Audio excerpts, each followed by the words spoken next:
habar wasiirada oo dawladda Soomaaliya ka tirsan oo maxfal meel dhan oo la marayo oo public ah maradii gogosha lagu seexanayay sarwaalkii raggu ay gogosha ku seexanayeen hatta ma sarwaalkii banaanka loogu baxay waa sarwaalkii sariirta ayay la taagan tahay isku sawiraysaa habar baatir awo iyo maalin salaad kasto aan dukado ilaahay waxaan ka baryaa cimri dheer iyo caafimaad habarnimadu waa darajo Allah subhanahu wa ta'ala ayaana ugu mahadiyaa oo habar dhaaftaan ahayo ayeeyaan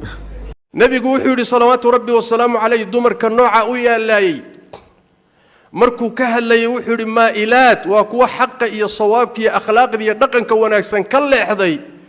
inay ka leexdeen kumayna gaabsanina mumilaat kuwa kale iyaga ka soo hadhayna way leexinayaan waxaan ka qaadan lahayn haday nasteexad tahay laakiin uma aragna nasteex assalaamu alaykum waan saaxiibada sharafta leh maanta waxaan jeclaystay inaan ka hadlo barnaamij sidaad hordhac ka soo aragteenba barnaamijkan wuxuu ku saabsan yahay arrin ka dhaxdhacday Sheekh Omal oo aad wada garanaysaan iyo waliba maama Khadiija oo ah wasiirad ka tirsan wasiirada dawladda Soomaaliya runtii arrintan maalmahan dambe ama dhowrkii maalin ee soo dhaafay social media qaybihiisa kala duwan ayaa lagu hadalhayay bal waxaan rabaa inaan ka hadlo inta aniga fikirkayga ah ee barnaamijkan ama sheekadan ku saabsan waxaad xusuusan kartaan maalmahan social media wixii dhex yaalay habar wasiirada oo dawladda Soomaaliya ka tirsan oo maxfal meel dhan oo la marayo oo public ah maradii gogosha lagu seexanayay sarwaalkii raggu ay gogosha ku seexanayeen hatta ma sarwaalkii banaanka loogu baxay waa sarwaalkii sariirta ayay la taagan tahay isku sawiraysaa saaxiibayaal marka hore waxaan rabaa inaan idin xasuusiyo wixii diin ah oo diin ku saabsan waa in looga hadlaa si diini ah wixii kale oo fikir ku saabsan waa in looga hadlaa si fikir ah ama qof walba sida uu aaminsan yahay balse wixii hadii mar ay yihiin ilaah ayaa sidaas yiri iyo rasuulkiisa ayaa sidaas yiri waa in sida ay yihiin loo qaataa hadii ay fikir tahana kulli waxa oo wax maxaa la yiraahdaa hadal caadi ay tahana qof walba fikirkiisa uu ka dhiiban kara bal aan ku socono hatta inda adayga iyo xishood darrida iyo sirrig la'aantu waxay gaadhay heerkaasay gaadhay hatta dumar caadi ma waa islaan 60 jir ka weyn maxaa ku haray oo da'danaad isu qaawin oo maxaad raadinaysaa diinta islaamka waa nasteex wararka ay sheegayaan maalmahan annaga ugama qaadanayno inay nasteexadii diinta ay wax ku sheegayaan saaxiibayaal marka hore aniga oo xushmeynaya maamadan Soomaaliyeed iyo inay tahay wasiir ka tirsan wasiirada dawladda Soomaaliya runtii xushmad weyn u haya haddana waxaan aaminsanahay hadiiba maamadu mar ay aaminsan tahay in ay og tahay in diintu naseexa ay tahay sidoo kale waxa ay og tahay in diintu ay fartay xijaab in dumarku ay xijaabtaan isla markaana surwaalka dhaqanka iyo diiniyanba uusan ahayn wax wanaagsan balan ku socono risaalada ay diraysiyo fariinta ay diraysa habartaasi ma taqaanaadiga waa fariin risaalay xambaarsan tahay ma aha bilaash ma aha risaalay xambaarsan tahay barnaamij waay kow waxay ka hadleen surwaal waxay og yihiin ummadda Soomaaliyeedna og tahay iska dhaaf dumarka Soomaaliyeed yar iyo weyn inta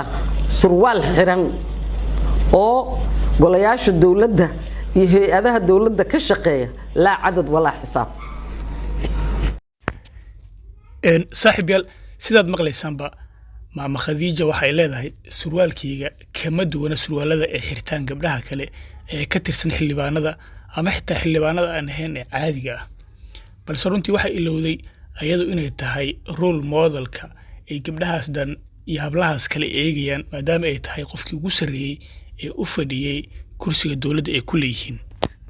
diinta islaamka nasteexada marka laga hadlaayana qaraabada iyo ehelka hoosaa laga bilaabo kuwa xad ka gudbay oo ehel iyo qaraabo ay ahaayeenaa jira oo diintana xaggaa u dhaaf weligood naseexo hoose iyo mid kore ayagoo siinaayana lama arkin Khadiija Maxamed Diiriye 0.5 waayo culummo u nasteexaysa dadkoodu ma laha diintu say 4.5 mana horta ka bilaaba kuwiina xadkii gooyey annagana nasteexan noo muujiyo oo ubadkeenna la gubay iyo hooyooyinkeenna iyo ceelashana la ka duugay ee dad iyo dunyo shacabka Soomaaliyeed oo dhan maanta u taagan yahay ka hadla hadaa diin ka hadlaysa saaxiib yaal sida aan dareemi karno maamada wajigeeda iyo waliba hadalka ay ku hadlayso runtii waxaa ka muuqato caro ee ka qaaday hadalkan uu jeediyay Sheekh Umal ee ku saabsanaa dareeska ee xirneed maxaa la yiraahdaa lagu faafiyay baraha bulshada runtii waxyaabo kale oo badan ay ka hadashay waxayna sheegaysaa in sheekhu uusan u dan lahayn labiskan iyo dharkan balse iyada uu u dan leeyahay maadaama bari sii horeysay ayada oo ah wasiir ka tirsan ama wasiirka dhalinyarada Sheekh Umal uu isku diyay inuu yimaado magaalada Muqdisho isla markaana hadalla uu ka jeediyo meelaha qaar balse aysan u ogolaan sababo markaas jiray awgeed taa bedelkeedana sheekha uu maxaa la yiraahdaa hadalkan jawaab uga dhigayo maamada waa sida ay leedahay saaxiib yaal ugu dambeyn hadalka Alle ayaa wuxuu yahay aniga ahaan fikirkeyga waxaan taageersanahay 100% hadalka uu jeediyay Sheekh Umal runtii uma arko wax gaf ah iyo wax khalad ah kaliya wax uu ka hadlay waxa jiro kaliya wax uu ka hadlay maamadan inay dad kale oo ayada ka yar maxaa la yiraahdaa ama maxaa la yiraahdaa doonaya meesha ay gaarsiisantahay inay gaaraan eeganayaan wax ay sameeynaysan u noqon kara role model in ku dayan karaan maamadana runtii anaga xushmeynayno ayaa waxaan ka rajaynaynaa inay qaadato hadalkaas isla markaana dadkan ayada ku dayan doono wada hagaagsan oo dhaqanka Soomaalida ee suubanaa iyo waliba diinta Islaamka waafaqsan inay ku hogaamiso halkaas ayaan saaxiib yaal barnaamijkan kooban ku soo gabagabeynaya waana ku mahadsantihiin daawashadiina muuqaalkan wixii fikri ana dhanka komitiga ayaa inoo balan ah insha Allah